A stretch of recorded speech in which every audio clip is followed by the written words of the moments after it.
दोस्तों, once again welcome in my YouTube channel.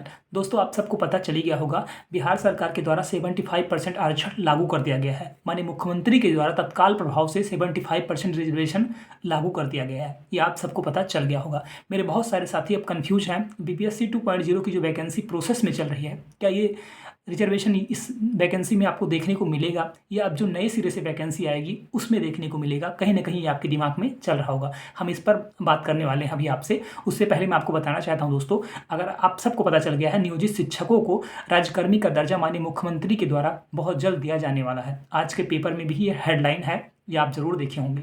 मैं आपको बताना चाहता हूं, आज गर्दनी बाग में पटना में इसके लिए धरना भी चल रहा है। जो नियोजित शिक्षक हैं, अगर ये राज्यकर्मी बन जाते हैं तो कहीं ना कहीं बीपीएससी की जो सीट है, इस सीट को कहीं ना कहीं ये लोग छोड़ देंगे। और 20 से 25 हज़ार नियोजित शिक्षक बीपीएससी 1.0 में सेलेक्ट हुए हैं, ये आप सभी लोगों को पता है।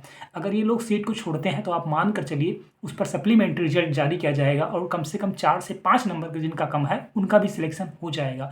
तो मेरे बहुत जो साथी इस वीडियो को देख रहे हैं, जो पटना से हैं, गया से हैं, जहानाबाद से हैं, जो आसपास पड़ोसी की अगल बगल के हैं पटना के, और जो पटना से हैं, वो सभी साथियों से मेरा हाथ जोड़कर रिक्वेस्ट है, आप ज़रूर पहुँचने गर्दनी बाग में। क्योंकि अगर आप पहुँचते हैं, अपनी मांग को रखते हैं, तो आपकी मांग को ज़रूर सुना जाएगा। पहली चीज़ होगी। अब मैं आता हूँ पॉइंट पर। जैसा आप सभी लोगों को पता है, बिहार सरकार के द्वारा जातिगत जनगणना करवाया गया था, ये आप सभी लोगों को पता है, ठीक है। उसके बाद में एक ऐसी पॉलिसी लाई जाती है जिससे रिजर्वेशन 75% कर दिया जाता है। ये सही हुआ है या गलत, इसके बारे में मैं आपसे नहीं बोलना चाहता हूँ, क्योंकि अगर मैं सही बोलूँगा तो भी आप लोग निगेटिव कमेंट करेंगे, अगर मैं गलत बोलता हूँ तो भी आप लोग निगेटिव कमेंट करेंगे। हालांकि मैं इतना ज़रूर बोलूँगा, ठीक है, ये आप सभी लोगों को पता है, खासकर जो बिहार के जो सवर्ण हैं और मध्यम वर्गीय हैं, उन लोगों के साथ में कहीं ना कहीं थोड़ा सा गलत हुआ है, ये सच है। क्योंकि जब 75% रिजर्वेशन हो जाएगा तो जो अब जनरल की जो मेरिट जाएगी बिहार में, वो आप सब के सामने होगा आंकड़ा। आप लोग रिजल्ट, कोई भी रिजल्ट आने दीजिएगा, और ये पॉलिसी जब लागू रहेगा उसके बाद में आप देखिएगा जो जनरल का जो सीट की जो मेरिट जाएगी वो कितनी जाएगी। क्योंकि आप सभी लोगों को पता है, जनरल की सीट पर अदर स्टेट भी फाइट करेगा।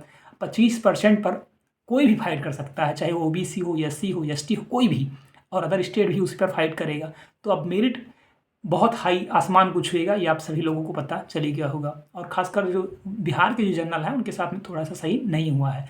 और अब जो ईबीसी, एससी, एसटी, इन लोगों का जो कट ऑफ जाएगा, ये कट ऑफ आप सबको पता ही है, ठीक है। 40, 42, 45, 47 पे सबका सिलेक्शन हो गया है। और इस बार बीपीएससी 2.0 में अगर ये लागू होता है, और बिल्कुल लागू इसमें भी होगा, ठीक है, तो आप मान कर चलिए 30 से 32 नंबर जो पाएगा उसका भी सिलेक्शन हो जाएगा, ठीक है। ये चीज़ आपको देखने को मिलेगा। कहने का मतलब है, इस बार का जो कट ऑफ गया था उससे भी 4-5 नंबर अगर आप कम पाएंगे तो भी आप सेलेक्ट हो जाएंगे। कहने का मतलब ये है, जो एससी एसटी के भाई हैं, अगर वो बिना पढ़े अगर चले जाते हैं पेपर देने तो भी उनका सिलेक्शन हो जाएगा। अब उनको परेशान होने की जरूरत नहीं है, जिस तरह से रिजर्वेशन लगाया जा रहा है और लगा दिया गया है माननीय मुख्यमंत्री जी के द्वारा तत्काल प्रभाव से। हालांकि जो सवर्ण हैं, सवर्ण के हमारे साथी हैं, उन लोग के साथ में थोड़ा सा गलत हुआ है, ठीक है। अब मैं आप सबसे बस इतना ही कहना चाहता हूं दोस्तों। और ऐसा नहीं है कि अगर आप नौकरी, आप फॉर्म भरेंगे तो आप नौकरी नहीं पाएंगे, खासकर हमारे जो जनरल भाई बहन हैं, ठीक है, ऐसा नहीं है।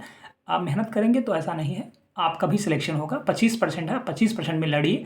और मैं बताना चाहता हूँ, जो जनरल की वैसे कोई सीट नहीं होती है, आप सभी लोगों को पता है, जनरल का मतलब जनरल होता है, उस पर कोई भी फाइट कर सकता है। तो जो 25% अब आपको सीट दिया गया है, वो उस पर कोई भी आ सकता है, ठीक है। जो ओबीसी का होगा, या एससी का होगा, या एसटी का होगा, या ईबीसी का होगा, जो लोग अच्छा नंबर लाएंगे वो आपकी सीट को भी कहीं ना कहीं काट कर देंगे। ये चीज़ आपको पता ही होगा पहले से। और 33% महिला को आरक्षण है, 36 आरक्षण है, ये आप सबको पता होगा, ठीक है, बिहार में।